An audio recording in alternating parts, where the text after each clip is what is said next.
රෝගීන්ගේ ජීවිත අනතුරේ බැවින් පුත්තලම මූලික රෝහලේ දැඩි සත්කාර ඒකකය වසා දැමේ.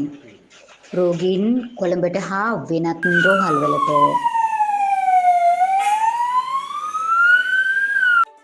ඔබ තවමත් The Current Report YouTube නාලිකාව සබස්ක්‍රයිබ් කර නැත්නම් අදම සබස්ක්‍රයිබ් කර අපත් සමග එකතු වන්න.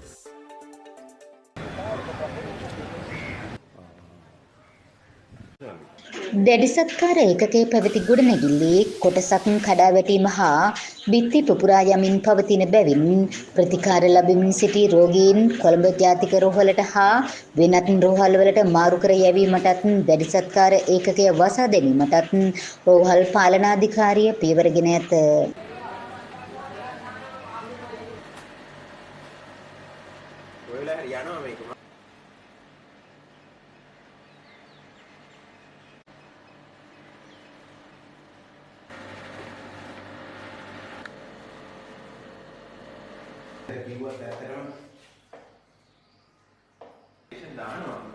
අප කළ විමසීමේදී රෝහල් බලධාරීන් ප්‍රකාශ කළේ අයහපත් කාලගුණයත් සමග දැඩි සත්කාර ඒකකය සහිත ගොඩනැගිල්ලේ පිපිරීම් ප්‍රමාණය වැඩිවීමත් කොටසක් කඩා වැටීමත් හේතුවෙන් රෝගීන්ගේ හා කාර්ය මණ්ඩලවල ආරක්ෂාව වෙනුවෙන් එම ඒකකය වසා දැමූ අතර බලධාරීන් දැනුවත් කළ බවයි.